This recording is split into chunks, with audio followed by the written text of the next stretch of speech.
Hi, guys. I'm a wee bit early, and yes, I'm playing with everything up here. I'm just a bit early today. I got a bunch on my plate, as usual. Sorry about the close part there. I'm trying to see this through one of my Chromebook's smaller windows, and I'm just having the worst time getting everything where it should be and where I'm not talking through a damn tin can. Like I said, she got Wicked Lady Hippy at the bar. Hope I'm seeing you out there. Throw up some live chat. Y'all pop in anytime.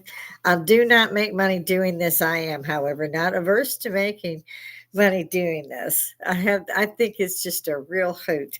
And I have fun getting up here and talking to everybody. Thanks for everybody for dropping in, whether you subscribe, like, share, whatever, any of that stuff. They loved it at the channel. So I'm kind of prompted to say that. Again, I don't make money off this. I'm not averse to it. I don't have a lot of followers. I took a 10-month hiatus off and I've had to kind of recreate the channel while trying to figure out what's going on with my first channel. I'm very fairly new to this. It's 2 years, but like I said, had bad accident, lots of mental in places, and a lot of physical therapy. Took 10 months just to get where I could put any pressure on one leg. So it was fun. And I've come back. Again, I don't know what's happening with things. I haven't even had time to really sit down and do anything except for just let it stream, just go live.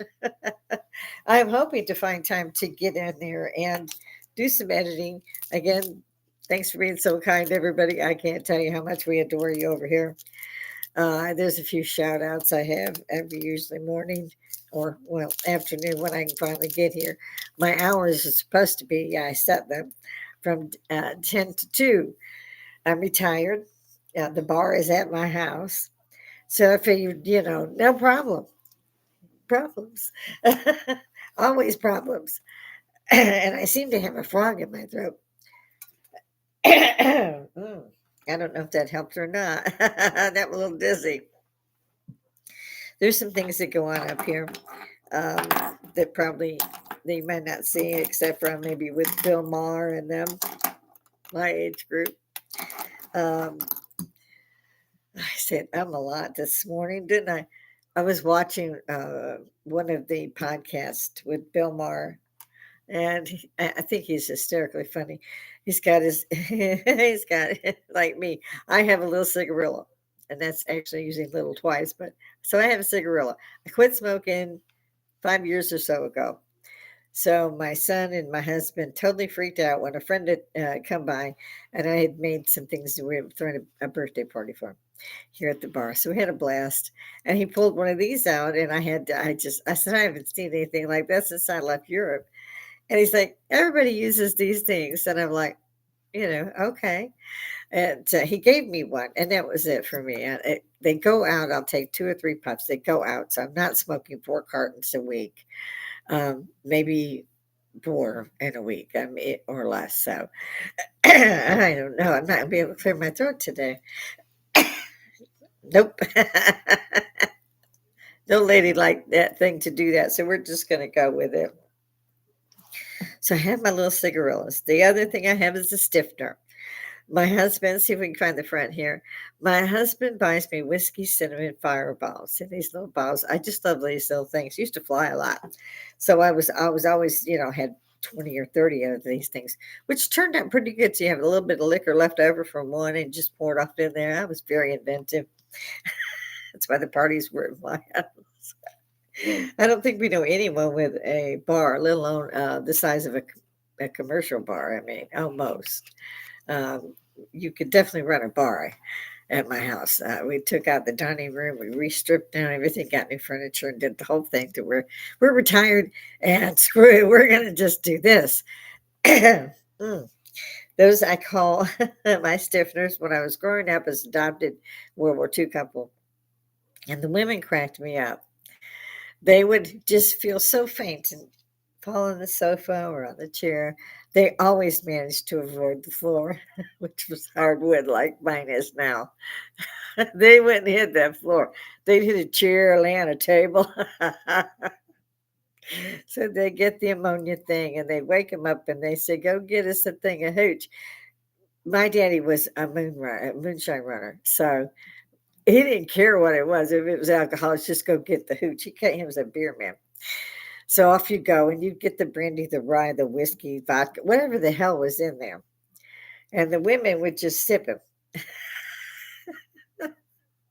And I remembered that from my childhood, especially during the times in my rather long life now that I wished I could faint. I was like, please, God, let me faint. Let me just faint. Not a chance. It was face the music, bitch. This is it. But they did really good at that. And I've had a lot of people, that have watched Family Friends. I don't even know if they're subscribed. I hate going to the analytics page because I'll have so many things up there. It's obviously my husband. I should throw us off live, but I'm just gonna, yeah. Hey, honey, I'm on live. What's up? Is it off? Nope, I just got in. I'm 6 minutes in. Oh my God, I thought prayer. All right, well, yeah, I did, honey. That was 20 minutes ago, and you are on live while you are absolutely bitching. You did not tell me anything about breakfast. Okay, thank you. I will eat breakfast. Yes, I will. Thank you, darling. Bye. He's 70. And well, my age is a state secret. Nobody knows my age. It's whatever I put down on the marriage certificate for his ass.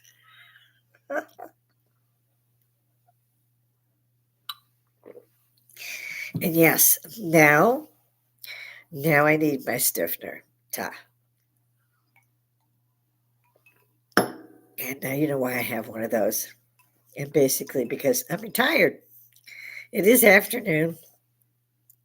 I don't like to drink by myself, but I do not mind slamming one of those.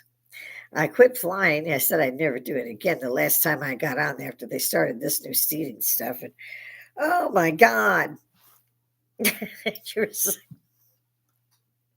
It felt like a cocoon with 5 other people in it. Then they would come by with that 3-inch cart sideways. What the absolute shit is that about, people? No, I said, screw that. I'll rent a car and drive. I don't care, but I am not getting on a plane. This is an emergency. And it would have to be a really serious emergency to get me to do that. So apparently my husband's on my way with my breakfast. So I will probably try to jam through here real quick, break, have some breakfast, and pop back in because there was a lot of stuff going on. Well, there's always a lot of stuff going on. I said I would mention Charlie Kirk's name here every day. He was a really great boy. I don't know who did this. I can't believe that this 22-year-old got up on that building, knew he could get on that building. He could shoot through a V with a building on one side and copse of trees on the other side from 140 yards and hit Charlie, who was in the middle of a tent sitting down. By the way, that was not normally Charlie. Charlie used to go and walk about, and he would sit too. But and supposedly this started within a week of his arrival.